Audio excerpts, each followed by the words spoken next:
말씀을 중심으로 해서 소통하면 형통합니다 라는 제목으로 같이 은혜를 나누고자 합니다. 이 시대의 불행이 뭔가 가만히 생각을 해보면 돈이 없어서 불행한 것도 아니고요, 다른 그 어떤 것보다도 많은 사람이 어려움을 겪는 것은 다른 데서 어려움을 겪는 것이 아니라 소통이 안 되어서 어려움을 겪는 경우가 참 많습니다. 부부지간에도 소통이 안 되어서 서로 간에 마음의 뜻을 모르니까, 서로 이해를 못하니까 갈라지게 되고 또 오해를 하게 되고, 그래서 많은 사람들이 벽을 쌓는 경우가 많이 있는 것을 보게 됩니다.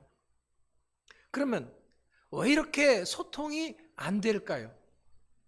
그것은 많은 사람들의 경우 소통이 안 되는 때는 가만히 보면은 내 생각이 강합니다. 내 주장이 강합니다. 또 내가 말 안 해도 다 알겠지라고 생각을 합니다. 그런데 내가 말 안 해도 다 알겠지는 다 모르겠지나 마찬가지입니다. 말 안 하면 모르게 되어 있다라는 거지요. 근데 우리가 믿는 예수님은 하나님과 소통하셨고 사람들과도 통하셨습니다. 위로 통하고 아래로 통하고 사통팔달 통하지 않는 곳이 없었습니다. 막힐 것 없고 거칠 것 없고 해결하지 못할 것이 없는 통하는 인생을 사신 분이 바로 예수님이셨습니다. 그렇기 때문에 우리도 예수님처럼 막힘 없고 거칠 것 없고 해결하지 못할 것 없는, 위로 통하고 또 아래로 통하는 그런 형통하는 인생이 된다면 얼마나 좋겠습니까? 여러분, 이런 소통이 뭡니까? 소통의 사전적인 의미는 생각하는 바가 서로 통하는 것입니다. 막히지 않고 잘 통하는 것입니다. 뜻이 서로 통하여 오해가 없음을 뜻하는 것이 바로 소통입니다. 그렇다면 우리가 예수님과 소통하게 되면 어떤 일이 벌어질까요? 예수님과 소통하게 되면 가장 먼저 죄 용서받게 되집니다. 병든 사람이 치유가 되어집니다. 귀신이 떠나가는 역사가 나타납니다. 영혼육의 결박이 풀리는 영적 해방이 일어납니다. 하늘문이 열리고 인간관계가 열리게 됩니다.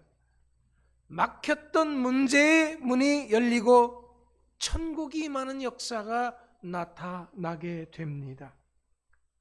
예수님과 소통하면은요, 이런 것보다도 더 놀라운 일들이 우리 삶 가운데 기다리고 있는 것입니다. 그렇다면 문제는 이제 우리가 어떻게 해야 예수님과 소통하고 예수님처럼 거침없고 막힘이 없고 또 해결하지 못할 것 없는 형통하는 인생을 살 수 있느냐라는 것입니다. 가장 중요한 것은, 소통이라고 하는 것은 일방통행이 아니라 쌍방통행이어야 한다라는 겁니다. 왜냐하면 소통은 서로 간에 마음이 통하는 것입니다. 우리가 예수님과 우리가 하나님과 마음이 통하지가 않으니까 답답하고 우울증에 걸리고, 우리가 하나님과 이 소통의 벽이 생겼기 때문에 여러 가지 문제들이 생겨지는 것입니다. 돌을 닦아서 고고한 차원에 도달했다고 할지라도 통하는 사람이 없으면 소통하는 행복을 누리지 못하는 것입니다.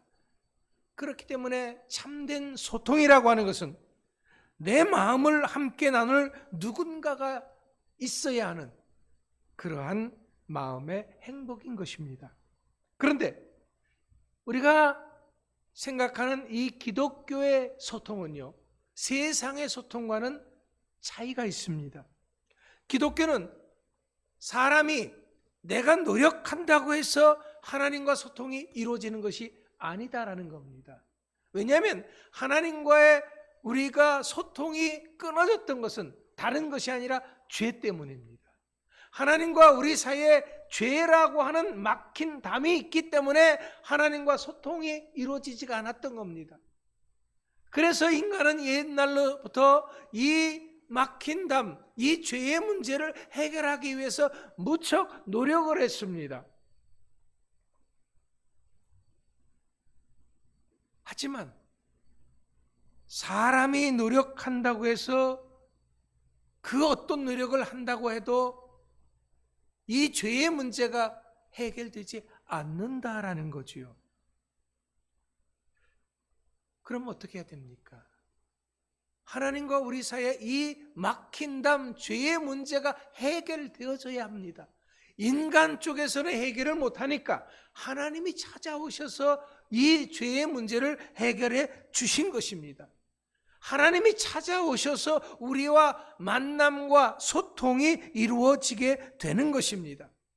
그렇기 때문에 세상적인 방법을 아무리 동원한다고 할지라도 하나님과의 소통이 안 이루어지는 것이 문제입니다. 그렇다면 지금 여러분들은 하나님과의 소통이 원활하게, 시원하게, 막힘없이 이루어지고 있습니까? 그러면 참 우리는 믿음의 생활을 해도 행복하고 소망이 넘치는 것이고 기쁨이 가득하게 되는 것입니다. 하지만 하나님과의 소통이 이루어지지 않고 있다면 이유가 뭘까요? 내가 문제인 겁니다. 내가 자꾸만 세상적인 방법으로, 내 방법으로 하나님과의 소통을 시도하기 때문에 그렇습니다. 내가 착한 일을 하면은 하나님과 소통할 줄 압니다. 내가 뭔가 하나님은 나라와 영광을 위해서 일을 하면은 하나님과 소통할 줄 압니다. 내가 수행하면은 하나님과 소통할 줄 생각을 합니다. 하지만 그렇게 한다고 해서 하나님과의 소통은 이루어지는 것이 아닙니다. 왜냐하면 하나님은 이미 예수님을 통해서 우리를 찾아오셨기 때문에 그렇습니다. 하늘 보좌를 버리시고 낮고 천한 몸으로 이 땅에 오셨습니다.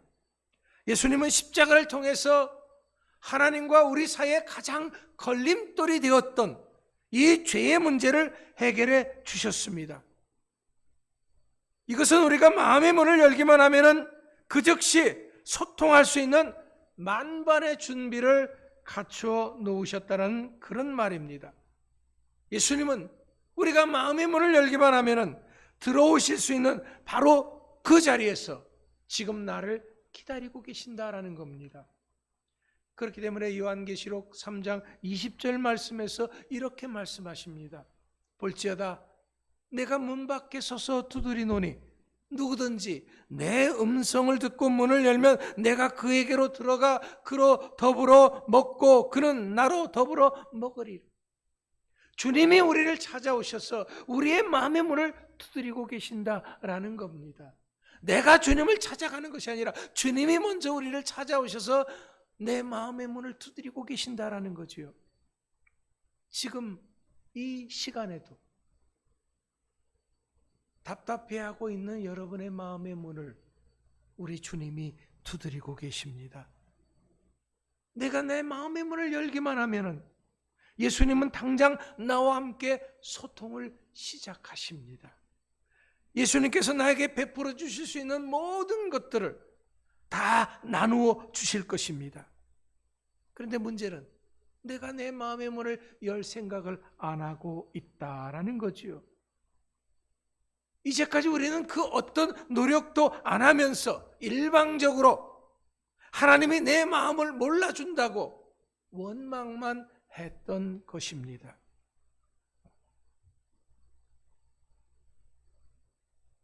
여러분 주보에 보면은 속지가 있지요. 그 속지에 보면은 그림이 한 장 있습니다. 영상도 좀 띄워줘 보실래요? 윌리엄 홀먼 헌트라고 하는 화가가 그린 세상의 빛이라고 하는 그림입니다. 이 그림을 보면은 신비한 새벽빛이 숲속에 가득합니다. 휘어진 나뭇가지 사이로 은은한 달빛의 흔적이 아련히 배어 있습니다. 신선한 새벽빛을 온몸으로 받으며 예수님이 등불을 들고 조용히 문을 두드리십니다. 예수님의 눈동자에는 투명한 새벽빛과 달빛 그리고 등불이 고스란히 담겨 있습니다. 잘 안 보이시면은요, 여러분 카톡으로 보내드렸으니까 카톡에서 좀 이렇게 늘려보셔도 될 겁니다. 예수님이 바로 빛처럼 빛나는 존재이기 때문에 그렇습니다. 문을 두드리는 손바닥에는 고난의 증표인 십자가에 못 박힌 흔적이 애처롭게 남아 있습니다. 그러나 예수님의 머리를 비추는 눈부신 후광과 화려한 옷은 예수님의 천국의 왕임을 여실히 보여주고 있습니다. 예수님이 두드리는 문을 자세히 살펴보면은 문빗장과 못은 녹이스럽고요, 풀들은 키를 넘을 듯 훌쩍 자라 있습니다. 담쟁이 넝쿨마저 문을 칭칭 휘감고 있습니다. 이 문은 아직 한 번도 열리지 않았던 것입니다. 그렇다면 이 문은 무엇을 상징하는 것입니까? 예수님 앞에 닫힌 이 문은 하나님의 은총을 저버린 인간들의 죄를 뜻하는 것입니다. 신앙심을 잃은 채 살아가는 사람들의 잠긴 영혼의 문을 상징하는 것입니다. 그러나 예수님은 구원의 빛이 담긴 등불을 들고 다시 한번 인간의 영혼을 구하기 위해서 문을 두드리고 계시는 것입니다. 사랑하는 자여, 마음의 문을 열어주시오. 당신의 어두운 영혼에 등불을 비칠 수 있도록. 그런데 이 문이 특이한 것은요, 문고리가 없다는 겁니다. 안에 있는 사람이 안에서 문을 열어주어야만 열릴 수 있는 문을 그려 놓았습니다. 이것은 바로 우리들이 문을 열어야지만이 예수님이 우리의 마음속에 들어오실 수 있다라는 그런 의미인 것이죠. 이와 같이 예수님은 이미 내 마음의 문 앞에 서서 기다리고 계십니다. 예수님은 이미 나의 모든 흉어물들을 다 씻어주셨습니다. 십자가의 보혈로 나의 모든 죄값을 다 지불해 주셨습니다. 그렇기 때문에 내가 문을 열어 주님을 맞이하기만 하면은 지금 당장이라도 예수님은 나에게로 들어오셔서 나의 모든 문제를 해결해 주실 것입니다. 하지만 문제는 우리가 그렇게 하지 않고 있다라는 겁니다. 예수님과 소통이 안 되는 이유는 이렇게 아직까지 내가 마음의 문을 활짝 열고 있지 않기 때문입니다.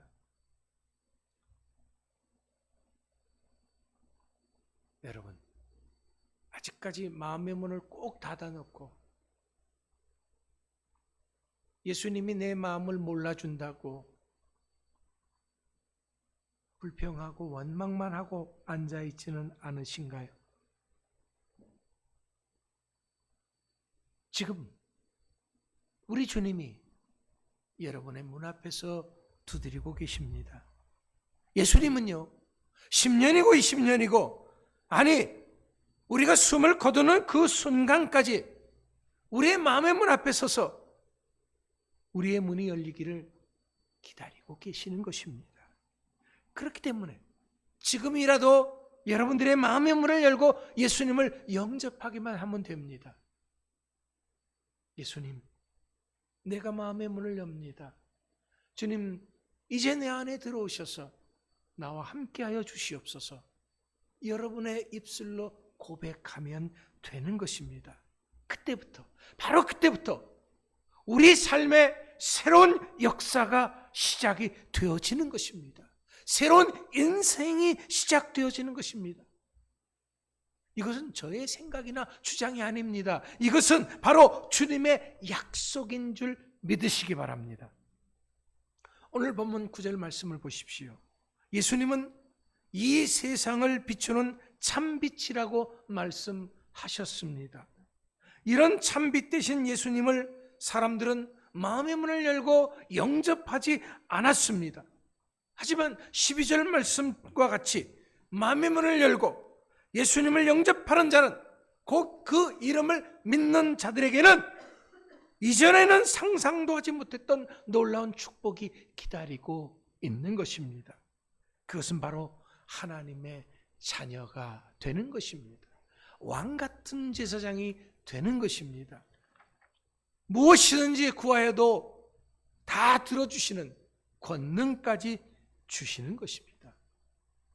내 마음의 문을 열고 예수님을 영접한 그 순간부터 우리는 천국을 누리게 된다라는 것입니다.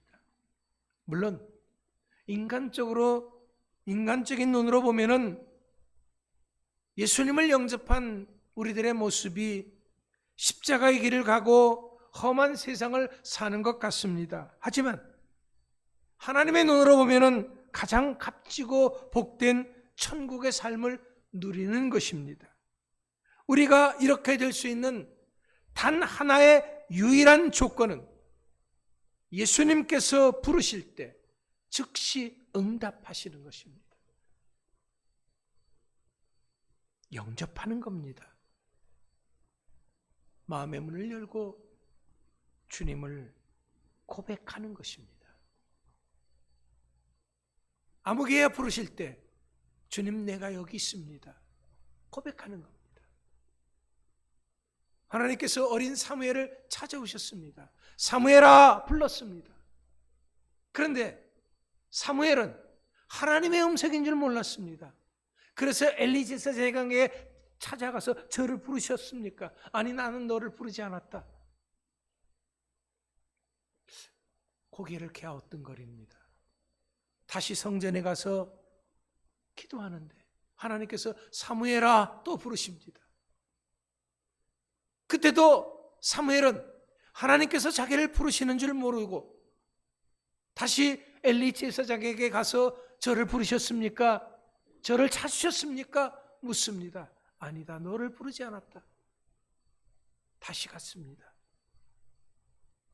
또 다시 가서 기도하고 있는데 또다시 하나님이 찾아오셔서 사무엘아 부릅니다. 또다시 사무엘은 엘리 제사장을 찾아갔을 때 엘리 제사장이 내가 부른 것이 아니라 하나님이 부르신다라고 가르쳐 주셨습니다. 지금까지도 수많은 날 동안에 하나님께서 여러분의 마음의 문을 두드렸습니다. 그런데 여러분들은 하나님이 여러분의 마음의 문을 두드린지 모르고 엉뚱한 곳을 찾아간 적이 많이 있었던 것입니다. 여러분이 아파할 때, 여러분이 답답할 때, 여러분이 괴로워할 때, 여러분이 힘들어할 때, 바로 그때도 주님은 찾아오셔서 여러분의 마음의 문을 두드렸습니다. 아무개야, 아무개야. 그런데 우리는 하나님과 소통할 생각은 안 하고 하나님이 나를 찾지 않는다고, 나를 외면하신다고 원망하고 불평만 했던 것입니다. 사랑하는 성도 여러분, 아닙니다. 하나님은 내가 어디에 있든지, 내가 언제든지, 어떤 상황에 있든지 그런 것을 가리지 않고 찾아오시는 분인 것을 믿으시기 바랍니다. 예수님 당시에 수많은 사람들이 예수님과 소통함으로써 그들의 인생이 송두리째 바꾸어지는 놀라운 역사를 경험했습니다. 그들이 사는 목적과 가는 방향이 완전히 바뀌었습니다. 고기 잡던 사람들이 사람을 낚는 어부가 됐습니다. 세관에 앉아있던 사람이 하나님의 나라를 전하는 사람이 되어졌습니다. 사람으로서 가장 가치 있는 삶을 살 수 있는 새로운 인생, 새로운 피조물로 완전히 바뀌어졌던 것입니다. 사랑하는 성도 여러분, 지금 우리 주님께서 그런 삶을 우리에게 선물로 주시고자 하시는 것입니다. 아직 기회가 있을 때, 지금 당장 문 앞에 서서 기다리시는 예수님을 영접할 수 있는 여러분들이 되시길 바랍니다. 사랑하는 성도 여러분, 하나님의 마음과 우리들의 마음이 통하는 소통이 이루어질 때 비로소 성숙한 신앙인이 되는 것입니다. 형통의 역사가 시작되어지는 것입니다. 기도의 응답의 역사가 일어나는 것입니다. 막혔던 인생이 붙들리는 역사가 일어나는 것입니다. 이제 이 무더위를 싹 식혀줄 소통이 형통으로 변하는 그런 기적의 역사가 여러분들과 함께 할 수 있게 되기를 축원합니다. 기도하겠습니다.